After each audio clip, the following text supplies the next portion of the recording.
Hello again, and welcome to NatureWise, the podcast where we dive deep into the ecosystems that shape our planet. I'm Rachel Carter, and today we're heading into the vast wilderness of the Canadian animal kingdom, one of the most diverse and fascinating faunal regions in the Northern Hemisphere. Joining me today is Dr. Thomas Miller, a wildlife ecologist and conservation advisor who spent the last 2 decades studying Canada's natural habitats, from coastal rainforests to Arctic tundras. Dr. Miller, welcome to the show. Thanks, Rachel. It's a pleasure to be here. Canada's wildlife is something I never get tired of talking about. It's truly spectacular. Let's start with an overview. For people who've never been to Canada or only know the cliches, moose, bears, beavers, what makes the Canadian animal kingdom so special? It's a good question.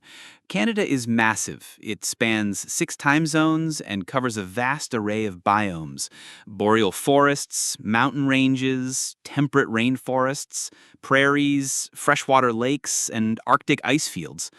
This incredible variety of ecosystems supports a huge number of species, both common and rare.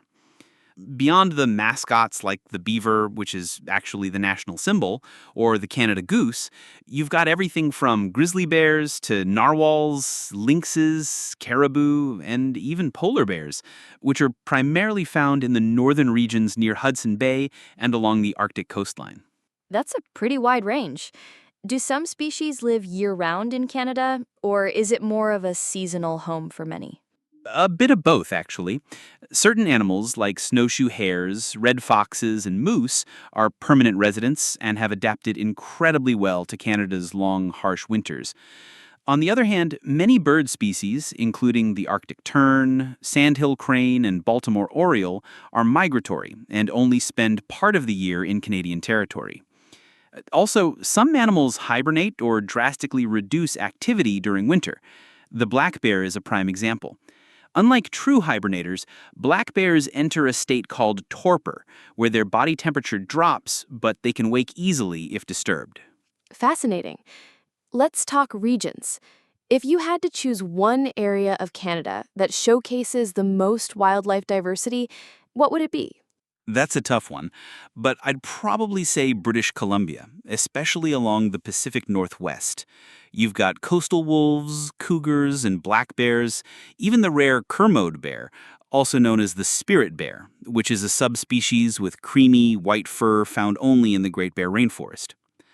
That said, Alberta's Banff and Jasper National Parks are exceptional for spotting elk, mountain goats, and bighorn sheep, while the prairies of Manitoba and Saskatchewan support species like badgers, pronghorns, and large numbers of burrowing owls, which are endangered, by the way. Speaking of endangered species, which animals in Canada are at serious risk right now? Several, unfortunately. The woodland caribou is one of the most threatened mammals, mainly due to habitat fragmentation, especially from logging and industrial development. The North Atlantic right whale is also in critical condition, with fewer than 400 individuals left.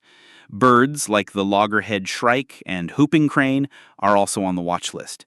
It's important to note that climate change is amplifying all these threats. Rising temperatures are changing migration patterns, disrupting food chains, and melting ice cover.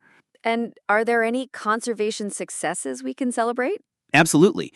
One of the most well-known is the comeback of the peregrine falcon, which was nearly wiped out by DDT in the mid-20th century. Thanks to a nationwide ban on the chemical and strong breeding programs, their numbers have steadily increased. Also, the bison reintroduction efforts in Grasslands National Park in Saskatchewan have helped restore part of a nearly lost ecosystem. That's a great example of restoring not just a species, but an entire environment, what we call trophic rewilding. I imagine protecting these animals also means protecting the land. How does Canada manage that? Canada has one of the largest systems of protected areas in the world. There are over 1,200 national and provincial parks, wildlife reserves, and marine conservation areas. Some key ones include Nahanni National Park Reserve in the Northwest Territories, which protects the habitat of Dall's sheep and wolves, and Point Pelee National Park in Ontario, which is a critical stopover for migratory birds.